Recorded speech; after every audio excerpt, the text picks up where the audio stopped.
आषाढीचा दिवस आहे आणि पांडुरंगाचं स्मरण होऊ नये असं कसं बरं होईल? पण मी वेगळा पांडुरंग आपल्या समोर मांडणार आहे, तो आपण ऐकावा. काय आहे? कवितेचं शीर्षक आहे बाप नावाचा पांडुरंग. घरोघरी जिवंतपणी कळतो बाप थोड्याला. घरोघरी जिवंतपणी कळतो बाप थोड्यांना, लावत असतो लगाम तो उधळणाऱ्या घोड्यांना. लावत असतो लगाम तो उधळणाऱ्या घोड्यांना, रोकत असतो टोकत असतो भलं व्हावं म्हणून. लक्षात घ्या पोरींनो, कधी आई रागवते, कधी बाबा रागवतात, पण ते रागवतात कशामुळे? रोकत असतो टोकत असतो भलं व्हावं म्हणून. बाकीच्यांना वाटत असतं गदा आली म्हणून. बाकीच्यांना वाटत असतं गदा आली म्हणून. बेभान होऊ देत नाही म्हणून बापाशी पटत नसतं. काही काही जणांना बाबाचा उगीच राग येतो. कारण का? बेभान होऊ देत नाही म्हणून बापाशी पटत नसतं. खरं तर अख्ख्या कुटुंबाचं बाप म्हणजे कवच असतं. खरं तर अख्ख्या कुटुंबाचं बाप म्हणजे कवच असतं. बापाच्या दुःखाला आपण कधी वाचतो का? हा प्रश्न इथे बसलेल्या सगळ्यांसाठी आहे माझा. बापाच्या दुःखाला आपण कधी वाचतो का?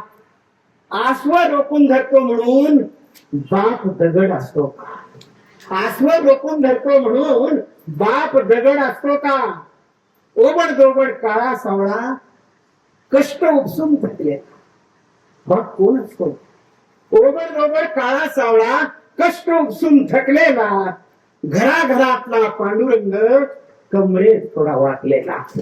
घराघरातला पांडुरंग कमरेत थोडा वाटलेला.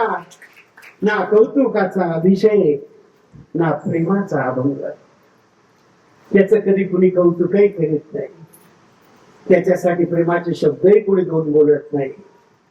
या पोरी जर पुढे भविष्यामध्ये त्यांच्या नवऱ्याला, त्यांच्या सासऱ्याला किंवा इथं बसलेल्याला सुद्धा नवऱ्याबद्दल थोडं ममत्व निर्माण झालं आधीच, जे आहे त्याच्यापेक्षा आधीच, तर या कवितेचं सार्थक झाले असं आपल्याला म्हणता येईल. ना कौतुकाचा अभिषेक ना प्रेमाचा अभंग, गोरोबा कुंभारा सारखा बाप प्रपंचात गंग. गोरोबा कुंभारा सारखा बाप प्रपंचात गंग. निरंजनीतल्या ज्योतीसारखं बाप मुलांना जपत असतो. निरंजनीतल्या ज्योतीसारखं बाप मुलांना जपत असतो. पोराचं आयुष्य उजळण्यासाठी स्वतः चटके शोषित असतो. पोराचं आयुष्य उजळण्यासाठी स्वतः चटके शोषित असतो. इतरांच्या मागण्या पुरवता पुरवता बाप काहीच मागत नाही. आपण कधी पाहिलंय का की तुमचे बाबा काही तुम्हाला मागायले? असं नसतं कधी. इतरांच्या मागण्या पुरवता पुरवता बाप काहीच मागत नाही. तुम्ही त्याच्याशी कसंही वागा तो वाईट वागत नाही. तुम्ही त्याच्याशी कसंही वागा तो वाईट वागत नाही. भोक पडलेलं बनियन आणि जीर्ण झालेला सदरा. भोक पडलेलं बनियन आणि जीर्ण झालेला सदरा हेच त्याचं महावस्त्र असतं माझ्या मित्रा. हेच त्याचं महावस्त्र असतं माझ्या मित्रा. त्याच्या हाताचे घट्टे फोड कधी कुणाला दिसत नाही. त्याच्या हाताचे घट्टे फोड कधी कुणाला दिसत नाही. म्हणून बाप अनेकांना मेल्याशिवाय कळत नाही. म्हणून बाप अनेकांना मेल्याशिवाय कळत नाही. बाप नावाच्या विठ्ठलाची जेव्हा अंतिम दिंडी निघते, बाप नावाच्या विठ्ठलाची जेव्हा अंतिम दिंडी निघते, चार भिंतीच्या पंढरपुरात रुक्मिणी एकटी रडते. चार भिंतीच्या पंढरपुरात रुक्मिणी एकटी रडते. कारण तिने जवळून पाहिलेला असतो. कारण तिने जवळून पाहिलेला असतो भक्ती नसलेल्यांसाठी राबणारा विठ्ठल पांडुरंग बालाजी. कारण तिने जवळून पाहिलेला असतो भक्ती नसलेल्यांसाठी राबणारा विठ्ठल पांडुरंग बालाजी. मित्र हो, मैत्रिणींनो, चितेस अग्नी देताना बाप कडून उपयोग नाही. चितेस अग्नी देताना बाप कडून उपयोग नाही. घराघरात देव असूनही दर्शन आम्ही का घेत नाही? घराघरात देव असूनही दर्शन आम्ही का घेत नाही? शेवटी या कवितेच्या चार ओळी आपल्याला काय सांगतात?